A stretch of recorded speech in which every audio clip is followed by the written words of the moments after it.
Hello again. This is Pastor Chuck McCall with New Life Fellowship of Churches in Cambodia. This is video number 3 that we've prepared for individuals, ministries, and short-term teams who are coming to work together with us. In this ministry, I'm going to share with you a little bit about different ministries that we have.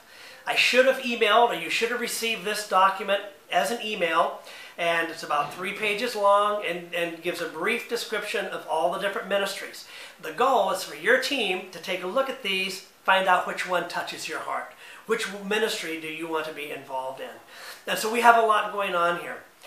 We have an office skills training school. And in that office skills training school, we teach English from 6:30 a.m. to 6:30 p.m. and all varying levels. We teach computer skills and we teach office skills.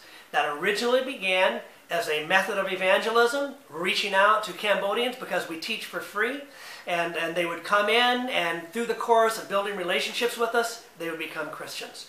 The typical pattern is they would study English, and we would befriend them, and that's what we want you to do when you come and when you have the opportunity to teach English, for you to befriend them, for you to build a relationship with them, invite them out to a Saturday night youth meeting, and from there they're going to end up joining a cell group or joining a Sunday Bible class or joining the Sunday church meeting, one of our 3 or 4 Sunday church meetings. But the English class is a great door for leading people to Christ, but also we teach a bona fide, excellent English class with the purpose of equipping Cambodians with fundamental, lower-level job skills, entry-level job skills. So we teach English, and we teach all of the Microsoft products, and we teach basic office skills on how to answer a phone, how to file documents, how to do what your boss tells you to do, coming to work on time, basic things that's going to help them get a job and keep a job. And so we have several hundred students that come to study with us on a daily basis. We have a Christian school. New Life Christian School at this point is kindergarten through 8th grade. We're prepared to add the 9th grade and 2012-2013 school year. And so it's all taught by all Cambodians, but there are needs for foreign staff there as well. We have a children's ministry. On Sunday morning at 7 a.m. we have about 300 children on top of the roof in our children's area that are enjoying a children's church. On Sunday afternoons and on Tuesday afternoons and on Saturday mornings, we go out to the dumps and we go out to the slums with our children's ministry team, and we reach about 1,000 kids throughout the week. And you're going to want to get involved in that, I'm sure. You're going to have the opportunity to purchase some snacks and put a drama, teach a basic Bible story through translators, sing songs, and touch some children's lives. We have a Bridge of Light ministry, which is to the mothers, particularly to the mothers of these street children and these slum children. We have an Abraham and Sarah ministry, which reaches out to some of the older people in our congregation. Our church, the majority of our church is under 30 years old, but we do have older people as well, and so we have a ministry to them. We have a healing home where predominantly serves provincial churches where someone from the province where the health care is very, very poor, they're sick, or they've been injured, or they're in a serious situation. We can bring them from Phnom Penh. We keep them in our healing home where we have a nurse and a pastor and cares for them, prays for them all the time, and sees that they get any medication and doctor visits that they need. We have a marriage ministry. We have a women's ministry. We have a men's ministry. We have what's called next step houses for young men and women.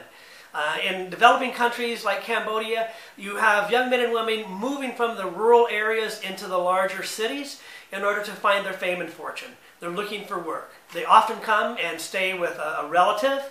The sad thing is they often become the slave of that relative. And they have no freedom, they're cleaning houses, and they're working for nothing, and so it's a very pitiful situation.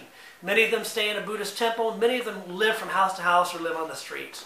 And so we have 3 men's dorms and 2 women's dorms, and we allow the young people to stay there, in some cases for free, some cases for a small fee. And they assist, in payment, they assist in various activities during the church. They get the free classes that we offer, and it's been a tremendous ministry. And you're going to love meeting with some of the young men and women from our Next Step houses. We have a primary health care ministry. Poverty is the root of much of the problem of Cambodia, and part of the aspect of poverty is poor health care. And so many years ago, we started a primary health care ministry where we teach about basic things, first aid, how to brush your teeth, how to wash your hands, basic hygiene, and basic nutrition. And we've seen it change villages, completely change villages as the people are educated. From time to time, we'll have a medical ministry come in and do some basic care. We'll have a nurse come in to do some training, or a doctor to come in, or a dentist to assist in that ministry.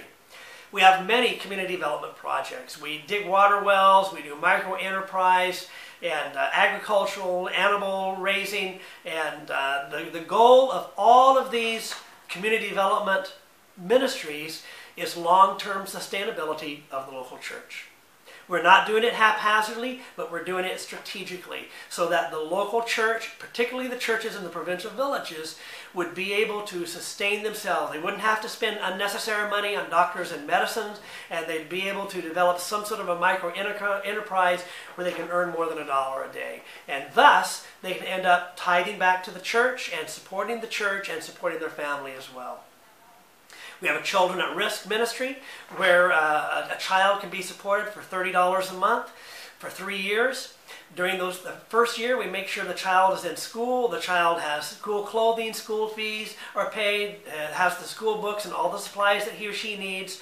We work together with our primary health care ministry to make sure they have proper food, nutrition, or taught hygiene. And by the end of the 3 years, the goal is for that family to be able to stand alone. It's often a family that are very, very poor, or more often they don't have a father. The father has abandoned them, or sometimes the mother has died and they're living with an auntie, uncle, or grandma.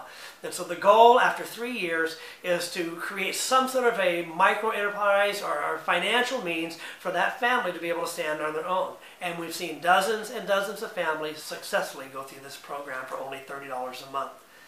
We have all kinds of leadership training. Every month we have various kinds of leadership training at all levels.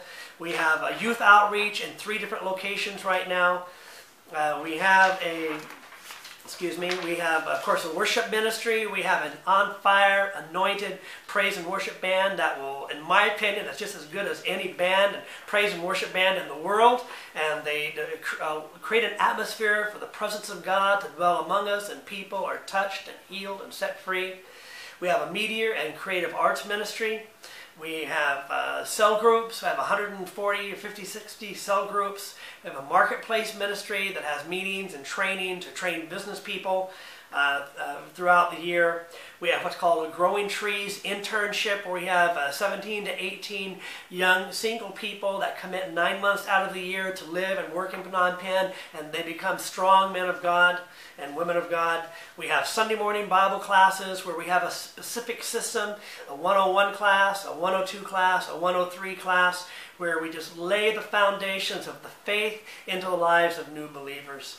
And I mentioned that we have provincial churches, over 60 provincial churches, reaching into as many as 180 villages.